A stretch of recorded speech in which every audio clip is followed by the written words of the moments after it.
اللہ تعالی نے انسان کو پیدا کیا، خلق الانسان ضعیفا، انسان کو کمزور بنایا، انسان محتاج بھی ہے، انسان کو پریشانیوں کا سامنا بھی رہتا ہے، انسان بیمار بھی ہو جاتا ہے، پھر انسان مجبور بھی ہو جاتا ہے، ولی ہو، علی ہو، نبی ہو، یہ محتاج ہیں اللہ تعالیٰ کے۔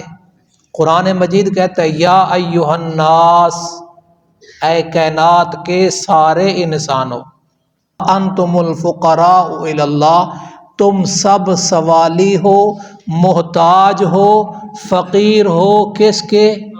اللہ کے۔ پھر ہر انسان بیمار بھی، پریشان بھی، مجبور بھی، بے بس بھی، بے کس بھی۔ تو اللہ تبارک و تعالی نے انسان کی بے بسی، بے کسی اور جو انسان پر مسائل ہیں بلکہ مسائلستان ہے، ان کا حل بھی بتایا ہے، اور اس کو نبی صلی اللہ علیہ وسلم نے ایک چھوٹے سے جملے کے اندر ارشاد فرما دیا۔ کیا فرمایا؟ الدعاء مخ العبادہ، دعا تمام عبادات کا مغز، نچوڑ اور خلاصہ ہے۔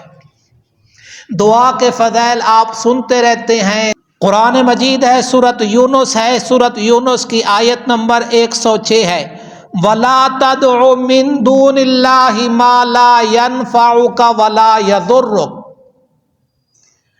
اور نہ پکارو تم اللہ تعالیٰ کے سوا ان کو جو نہ تجھے نفع دے سکتے ہیں اور نہ تجھے نقصان سے بچا سکتے ہیں۔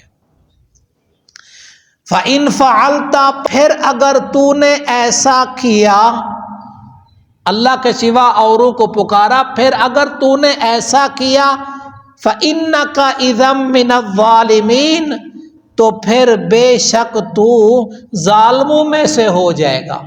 ظلم سے مراد شرک والا ظلم ہے، کیونکہ ان الشرک لظلم عظیم، یہاں ظلم سے مراد شرک ہے۔ قرآن مجید کا انداز دیکھو، قرآن مجید کہتا ہے اللہ کے سوا ان کو نہ پکارو جو تمہیں نفع نہیں دے سکتے اور نقصان سے نہیں بچا سکتے۔ یا اللہ یہ فضل ٹون والے تیرے گھر میں بیٹھے ہیں، یہ سمجھتے ہیں، ان کو پتہ ہے بت جو ہیں وہ بت ہیں، وہ مورتیاں اور صورتیاں وہ کچھ نہیں کر سکتے۔ یا اللہ یہ فضل ٹون والے جو ہیں نا، یہ قبروں مزاروں پہ جانے والے بھی نہیں ہیں، ان کو پتہ ہے کہ وہ بھی کچھ نہیں کر سکتے۔ یا اللہ دنیا میں جو انسان رہتے ہیں، کوئی کرنل ہے، کوئی انجینئر ہے، کوئی بریگیڈیئر ہے، کوئی یہ عہدے بھی دنیا کے اندر ہیں، ان سے کوئی فائدہ ہو سکتا ہے؟ تو اللہ نے اگلی آیت میں بتایا، کون سی آیت بنے گی؟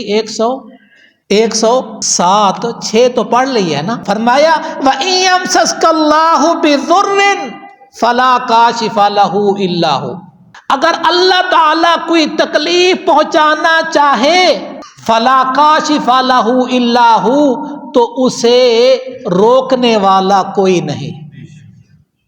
اللہ تعالیٰ نے کسی انسان کے بارے میں، میرے بارے میں اللہ تعالیٰ نے کوئی فیصلہ کر دیا نقصان کا، تو سارے مادی اسباب، بریگیڈیئر، جنرل، کرنل، وزیر، مشیر، امیر کچھ کر سکتے ہیں؟ وَإِن يُرِدْكَ بِخَيْرٍ، اور اگر وہ بھلائی کا ارادہ کر لے، فَلَا رَادَّ لِفَضْلِهِ، تو اس کے فضل کو بھی کوئی نہیں روک سکتا۔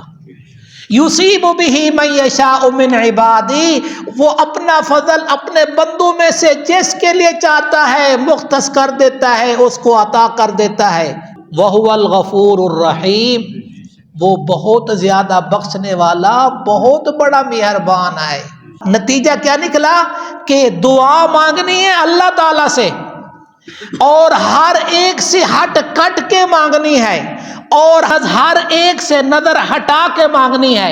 قرآن مجید کہتا ہے یا ایھا الذین آمنوا استعینوا بالصبر والصلاۃ، اے ایمان والو استعینوا بالصبر، مدد حاصل کرو صبر کے ساتھ اور نماز کے ساتھ، بے شک اللہ تعالیٰ صبر کرنے والوں کے ساتھ ہے۔ جب مصیبت کی ابتدا ہو، بیماری اور تکلیف کی ابتدا ہو، کسی پریشانی، سب سے پہلے اللہ کی ذات پہ نظر جانی چاہیے کہ میرا اللہ اس بیماری سے مجھے کامل طور پر نجات دے سکتا ہے، اس بیماری سے مجھے نکال سکتا ہے، میری مشکل حل کر سکتا ہے، میری ضرورتیں پوری کر سکتا ہے۔ وہ کس کے ذریعے حل کرانی ہے؟ الدعاء مخ العبادہ، یہ جو تمام عبادات کا مغز ہے، اس کے ذریعے اللہ تبارک و تعالی سے اپنے مسائل حل کرانے ہیں۔ اللہ تعالیٰ تمام بیماروں کو صحت عطا فرمائے، اللہ تعالیٰ سب کی پریشانیوں کو دور فرمائے، اللہ تبارک و تعالی موت سے پہلے موت کی تیاری کی توفیق نصیب فرمائے۔